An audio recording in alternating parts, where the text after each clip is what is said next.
Dita nisi ndryshe në shtëpinë e Big Brother Kosova. Një ditë e rëndë, e mbushur me heshtje dhe emocione të papërshkrueshme. Pas lajmit të hidhur që kishte marrë për vdekjen e gjyshit, vëllai i madh merr një vendim të veçantë, t'i jap Labinotit mundësinë që të marrë pjesë në varrimin e gjyshit të tij. Por këtë herë, ai nuk do të jetë vetëm. Banorët e shtëpisë, ata me të cilët kanë ndarë çdo ditë të lojës, vendosin ta përcjellin, jo si konkurrent, por si njeri, si familje e dytë. Në momentin kur u komunikohet vendimi banorëve, emocioni shpërthen. Askush nuk flet për lojë, për nominime apo për strategji. Të gjithë e kuptojnë se kjo është një nga ato ditë që nuk harrohen kurrë.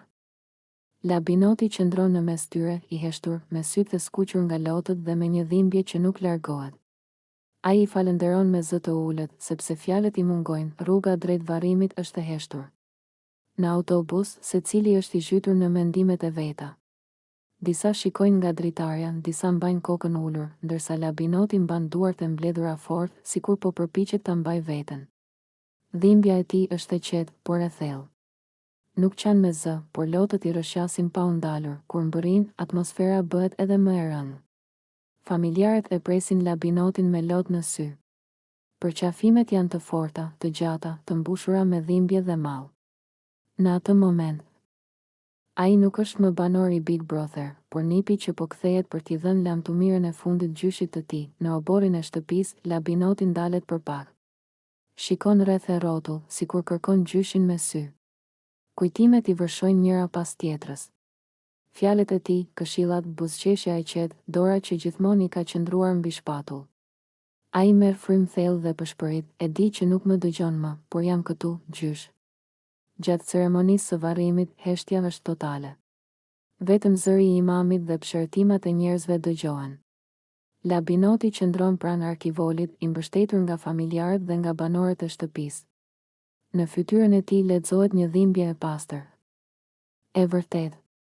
Ai mbyll syt për disa çaste, sikur po flet me gjyshin në mendjen e tij. Pas ceremonisë, Labinoti flet për herë të parë më hapur. Me zërin që i dridhet, ai thotë, të gjithë mendonin se gjyshja ishte më e sëmur. Edhe ne e prisnim çdo ditë një lajm për të. Por jeta na godet aty ku nuk e presim. Munda nga jeta gjyshi. Ai që mendonim se ishte më i forti.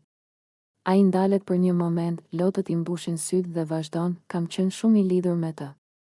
Ai më rriti, më mësoi çfarë do të thotë të jesh burr, të jesh i ndershëm dhe të mos e ulësh kurrë kokën. Çdo sukses që kam, e ka edhe dorën e tij brenda. Banorët e dëgjojnë në heshtje. Disa fshin lotët, disa i vendosin dorën mbi shpatull për t'i dhënë forcë. Prania e tyre është dëshmi se lidhjet njerëzore që krijohen brenda asaj shtëpie shkojnë përtej lojës dhe kamerave. Labinoti tregon se sa shumë i dhem fakti që ishte larg kur ndodhi gjithçka. Jam ndier fajtor që nuk isha aty në momentet e fundit. Por besoj që ai më kupton. E di që do të donte të më shite të fortë. Në fund, ai afrohet varrit, merr një grusht dhe dheu dhe e hedh ngadalë. Është lamtumira e fundit. Një lamtumir që nuk ka fjalë, vetëm lodh dhe heshtje. Rikthimi në shtëpinë e Big Brother është po aq i rëndë. Atmosfera mbetet e qetë, reflektuese. Kjo përvojë i ka ndryshuar të gjithë. Banorët e shohin Labinotin ndryshe, me më shumë respekt dhe ndjeshmëri. Ai nuk flet shumë, por prania e tij është e fortë. Një forcë që vjen nga dhimbja, nga dashuria dhe nga lidhja e thellë me gjyshin e tij. Kjo ditë mbetet një nga momentet më të forta emocionale të Big Brother Kosova. Një moment që tregoi se jeta nuk ndalet për asnjë lojë dhe se humbja e një njeriu të dashur është dhimbje që na bashkon të gjithëve.